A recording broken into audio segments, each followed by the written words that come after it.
gifted bags for the players. They get swag from the... That's all the announcements I have. Do you have any... And here is the big clash. World champion Liren. I do, and the clash is fantastic. Again, these two, the key matchup for the World Chess Championship coming up later this year. Liren, first time playing the white pieces in a classical game against Gukesh. That's a funny thing to say, having won 2 games with the black pieces. That's really remarkable. Do you think they will reveal their opening prep for the World Championship match? You know, these days, I think the answer is yes, just because so much prep goes into a World Championship match, and so many things can happen in 2 months' time that I think it's not worth sitting on something exceptional. And we have Bishop C4, Choco Piano. I remember Gukesh playing 97-96 in recent Grand Chess Tour Rapid. Yes. We'll see if he chooses that in classical as well. It's funny, in this exact moment, I've always much preferred the move Bishop C5 over Knight F6, but I have to confess that a lot of players have been going with this Knight F6, and they've been going with Bishop E7 and H7, H6. It's almost as if they're saying, yeah, Bishop C5, it's kind of played, and it's played so often, we know it all too very well, and the bishop does potentially get locked out of the game after C3, D4, and there is those Bishop G5, Knight takes G5 sacrifices. Bishop C4, we're going to be on pause here for a moment, but Peter, jump in and tell us what caught your eye. Well, again, I'm looking at the clocks, is that true? Yeah, I think Ding has still 2 hours. There may have been a glitch, there may have been a slight glitch with the board. Delayed. Okay. Moves and yeah, Gukesh has spent about 10 minutes now deciding what to do next after H3. So it hasn't been Ding that's been considering his move. It's actually been Gukesh. Gukesh, okay.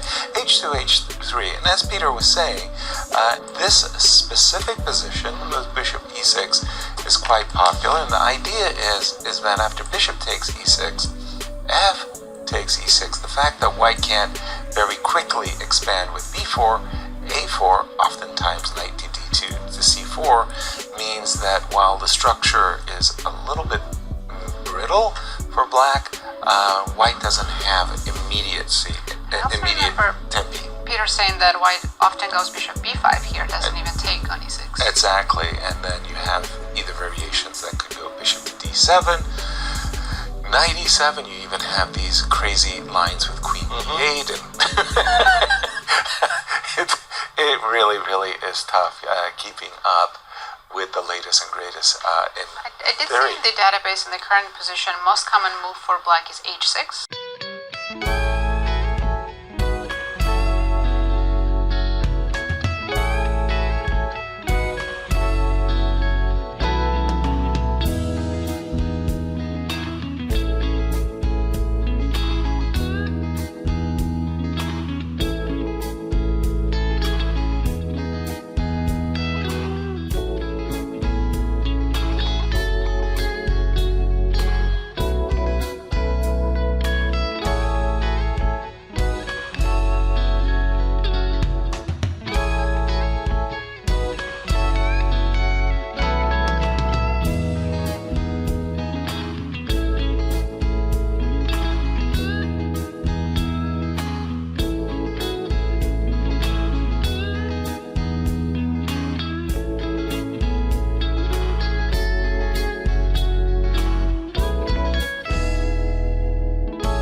me, but I really, really hope it's I not. mean, the Ding here, I mean, he always has the bail, right?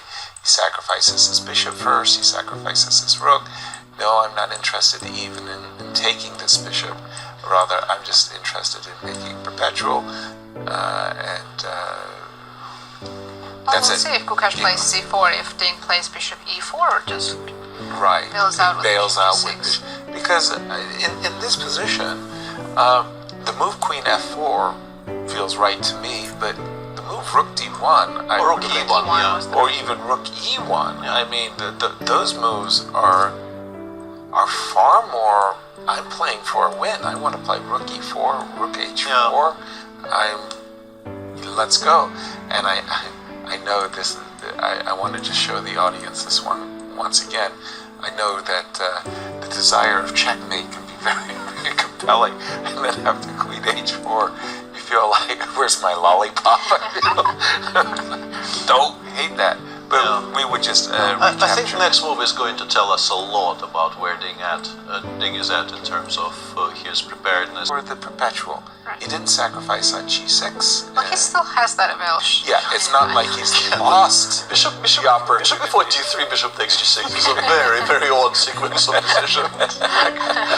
I mean, yes. I wanted to make sure you were going to play d3 before going for the perpetual. Let's make absolutely sure you make the sort of the only move in the position, and then I will take this. Right.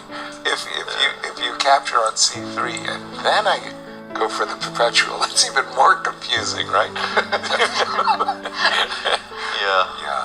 But Okay. it's still nice to have the option to change your mind and like, fine, Right. I'll take the draw. Now, interestingly, we got to this point, Knight kind of routinely had proposed the move h4 and h5, I think, and then I fell into this queen h4 idea, and then you proposed, now see, this alternative way of trying to break up the king side with f5, and I forgot, were we playing rook a6? We were playing queen e7 first, and then just giving up the bishop.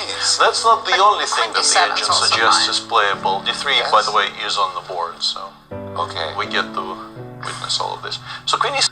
Maybe bishop. Actually, I regret it. Just 1 second to see the final moments of this game between the world champion Liren and the challenger.